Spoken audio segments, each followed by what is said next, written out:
This podcast is a safe space for non-woke people, and while I try to keep everything somewhat above board, and if it has to be said bluntly, it will be. Vegas rules apply here, so let's get started. Retirement, the elusive dream many of us all chase, and yet the path is often shrouded in confusion and uncertainty. Chalk today's episode up to things learned or solidified while going through the retirement process at my workplace. As always, this podcast is a safe space for non-woke people and individuals, and while I try to keep it somewhat above board, if shit has to be said bluntly, it is what it is, and Vegas rules do apply. Now, have you ever felt like you're just going through the motions at work? Like you're physically present but mentally checked out? Well, I don't know about you, but I have. And in some days, that is where I feel I'm at in my career at this time. Well, if you don't know already, this is what's known as quiet quitting. And for those nearing retirement, it might be the perfect way to coast into those retirement years. So what is quiet quitting? As I understand it, quiet quitting is the phenomenon primarily associated with millennials and Gen Zers, where employees, do the bare minimum required to keep their jobs, at least to take them to the point in their careers where they're eligible for early retirement or they find another job. But for our case, because this is dying to retirement, I'm talking about it getting ready for retirement. So at the long story short, they're there. Part of them or most of them are mentally checked out. Now, individuals are not actively slacking off or disengaging completely from their work. They're just not going above and beyond like they used to. For those in the federal government, it's the GS-14 that only does GS-14 work and not GS-15 or CIS level work. As a YouTuber I listened to said a while ago, it's working your wage, not your age. Now, why does this happen? There are a few good reasons why good employees might start quietly quitting. Number one, lack of recognition and appreciation. Now, let's be honest with one another. It's super easy to lose motivation when hard work, your hard work, my hard work, goes unnoticed, unappreciated, or worse, there's not going to be any promotion at the end of the dime. There's no going to be recognition at the end of the day. For those who are exempted employees for the federal government, GG workers instead of the regular GS, you know very damn well what I'm talking about. Hey, who doesn't like being in a senior manager position every freaking day, taking the hits, having all the responsibility, getting chewed out by the seniors or having to go to the presentations to the seniors, go to upteen millions of meetings. But when it comes time and time again for promotion, or for your petition for promotion, and let's say after 8-10 years in that same grade and position, the promotion panel says to you, you don't have enough experience, try again in a few years.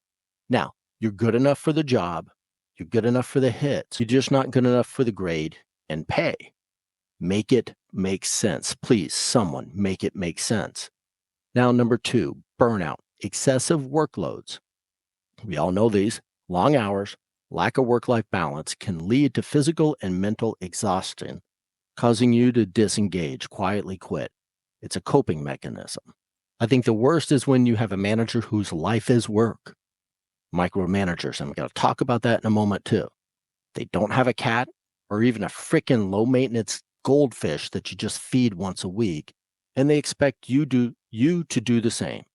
The same 10, 12, 13, 14 hours every day. And hey, weekends were made for working too.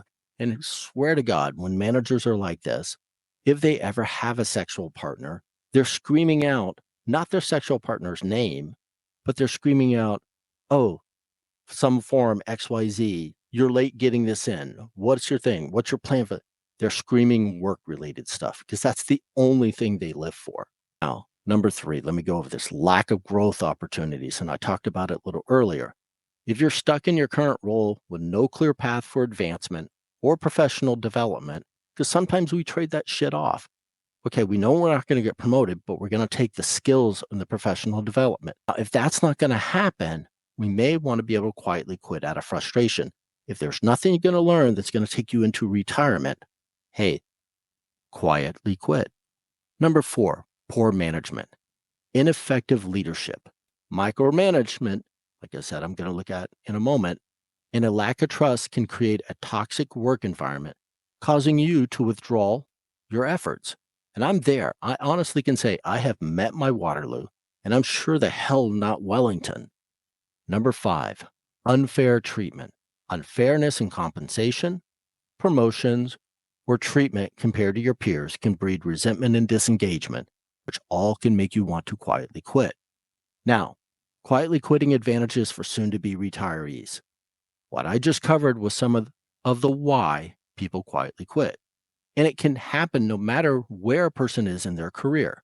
Now, for those of us nearing retirement, quietly quitting can be a strategic move for us who are the last of the baby boomers or the early Gen Xers. Think about it. If you put in over the years, be it 10, 20, 30 or more, and it's time to start counting down the days until you can finally kick back and lastly, it's time to start transitioning, and not that type of transitioning, people. Sorry, not a binary, mixed binary. Non-binary person to me is a person who doesn't understand zeros and ones. But it's the shift that's being always there, being the high-performing individual meat for the grinder, the office drone, or just an ass in a seat that needs time to start preparing for a much deserved retirement. And I think so. Therefore, why not make it easier for your final year or two? I know I have earned it. I'm pretty sure most of you have earned the right to coast just a bit. Just do what's required to keep your job and possibly set boundaries with your supervisor and supervisors. However, don't go above and beyond like you used to. That's what you need to look at. Conserve your energy for the things that you really care about outside of work. Now for the caveat. I'm not saying you should completely check out from your work. That's not what quiet quitting is, at least from the strategic perspective. You still need to do your job, meet the baseline requirements in order to actually make it to retirement. That's the goal. But you don't kill yourselves volunteering for all these extra projects or overtime or unpaid overtime unless you want to. So in closing this thing about quietly quitting, for those of us nearing retirement, we need to think about embracing the strategicness of quietly quitting. We have earned it. I know it's hard as I fight every day, for I can see the light at the end of the tunnel, but I just can't touch it yet. I hate the feeling. Don't let your quietly quitting turn into a full-blown disengagement, though. Don't let it blow up into a complete laziness, the F you for the workplace, and the whole 9 yards. It's unethical, in my opinion, to do it, and it may get you fired at the end of the day, and you may not reach your goal for retirement. You have to find that sweet spot, that balance, where you still are doing your job, but you're not going the above and beyond like you used to. And don't blue falcon your coworkers. Some may even be more than work friends. If you don't know what blue falcon is, it stands for buddy effort. Those in the military know quite well what that term is. After all, those golden years are just around the corner, and you want to have plenty of energy left to enjoy them.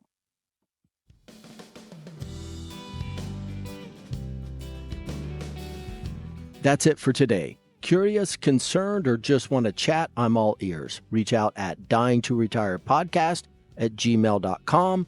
And if you find yourself nodding along or you just enjoy the ride, don't forget to hit like and subscribe. Hasta luego.